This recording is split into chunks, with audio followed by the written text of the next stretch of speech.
Hello and welcome to my Saturday afternoon SED Talk.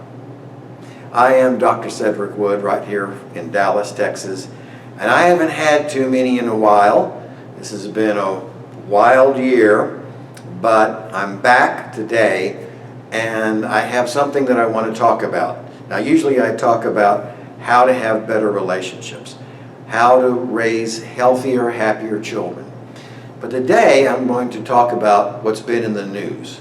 And what's been in the news for the past 3 and 4 months is shootings. So many people being killed, and almost always with guns. So it's called gun violence. And I watch the news. I watch the details. I watch how they try to gather evidence sometimes about why did this happen. And if I were to give a score to the news media for discovering why this person went and shot up these people and killed these 8 people in a Denver store or whatever, I would give them about a D. Maybe a D+. In other words, there's so much information that they should be getting to us about why this happened. And you know where I'm going with this. Because the underlying reason for this is these shooters' developmental history. What happened to them that made them so angry and retributive, meaning they want to get these people back, that they would get a gun or several guns and then go into this public place and shoot people dead. It's horrifying. It is an incredible tragedy.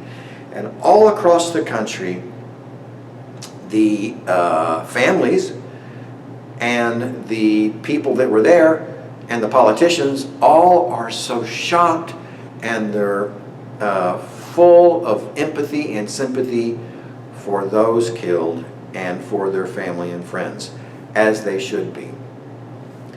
But just as we've seen over the past 20 years, the question is, why did this happen? And we get through the details and somebody demands justice. Well, okay, justice is good. And then the story goes away and we move on to the next shooting or the next political argument or the next weather news story. And we never find out what happened to this young man that made him so suicidal and homicidal. So my talk today is to suggest one more time to get psychologists involved in being interviewed and assessing why these things happen. Now there's written articles. There was one put out by the American Psychological Association a few years ago about why these school shootings were all happening. There were some good points in there, and they referred briefly to the young men's developmental history. But mostly it's a lot of this and a lot of that. But I'm talking about getting the information to the people where the people are, and that's on their TV or their computer screens. And so I don't have a real point of my talk today except to plea to the psychologists to make yourself available to be interviewed and be ready to explain how the 8 things we need to protect children from must have happened to them for them to grow up and be like this. There's also a phrase that's getting more and more popular called ACEs, Adverse Childhood Experiences. We must protect children from these experiences.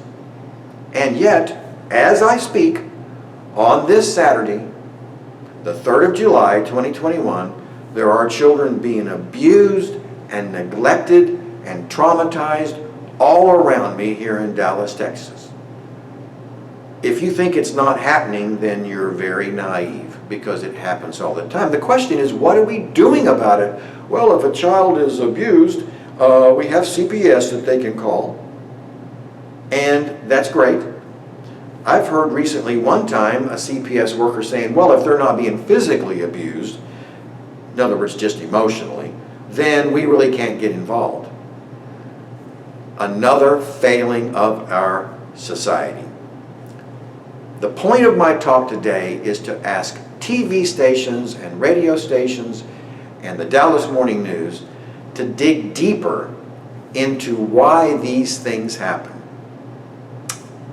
Yesterday, Friday, the Dallas Morning News edition listed this young man who had, I don't even want to think about it, raped and murdered a girl, and then murdered an older man who had made advances to him and hit him 40 times with a lead pipe. And since he was convicted the first time, he got the tattoos all over his face. What's going on here? This young man experienced multiple adverse childhood experiences. And we should be doing everything we can to protect the children of today who are in the process of experiencing these things. But the Dallas Morning News does the society nothing good when they fail to mention what happened to this young man. Okay, I know I'm getting into dicey territory here, because some people don't want to hear it, and other people are saying, well, you need to protect his privacy. Other people are saying you need to protect the parents' privacy, the ones that abused him. Oh, we're so innocent. Please don't talk about what we did or did not do in the paper. You know what I say? When a person gets a gun or a lead pipe or any other kind of weapon and kills somebody, all bets are off. They have given up the right to privacy.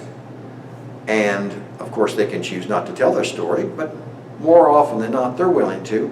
And what I also say is, Mom, Dad, if you did not do your job to keep this child safe and growing up in a healthy environment, you have given up your rights to privacy. I'm sorry. You've lost your right to privacy when you do such a pitiful job that your son grows up to get a gun like they did in the church in Central Texas. I've not heard one word about Mom and Dad and what happened or what they did or what they allowed to do to that boy growing up. Not one word. Well, they have a right to their privacy. No! All bets are off. If you did such a pitiful job that your son gets up, and they had it recently showing the AR-15 that he used that is so powerful that it just obliterated all these, I think, 22 people. When he does something like that, Mom, Dad, you lose your right to privacy. I guess that's my main point today. But to get the knowledge going, we've got to tell the story in the newspaper. We've got to tell the story in the radio stations. TV stations, you have to tell the story of what happened to these people growing up. We had a shooting in Deep Ellum in Austin. I think that young man is still on the run. No, I think they got him in Killeen, Texas. They found him, took a gun down there, shot, killed a young man who was in Austin celebrating having gotten his master's degree.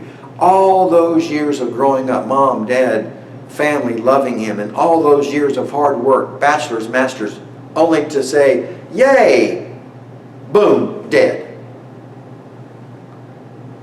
It's not enough just to tell the stories of the details of the incident. We have to grow up as a society, as an American society. We have to grow up and put the connection between childhood development and adult horrible, criminal, homicidal, brutal behavior. We have to, and I'm going to keep pushing for the rest of my life to get this information out. If any of you know one psychologist that might be interested in talking to me and interested in discussing maldevelopment, ACEs, trounsel, which is trauma, rejection, abuse, unhealthy communication, neglect, indulgence, and loss that happens to these kids, please let me know that person's name. Have them call me. I want to coordinate a group that the TV stations can call up and say, tell us, talk to us about this recent shooting. I just can't believe that we are just dragging our feet to do this. The senators and representatives down in Austin need to get it clear. We failed in 2021 in the spring to pass a bill in mental health, healthy relationships for every high school student. We failed. I failed. I talked to my representative, I never heard back. I never heard back after talking to his personnel in his office. I guess there's just so many other things that are so much more important than making sure children are healthy and happy and that they grow up with a good mindset and so they don't become suicidal and homicidal. I guess there's just so many more things that are so much more important than that. Thank you for listening. Thank you for tuning in on this Saturday afternoon SED Talk. I am Dr. Cedric Wood. Call me, write me, send me a telegram. I would love to talk about this with you. Thank you.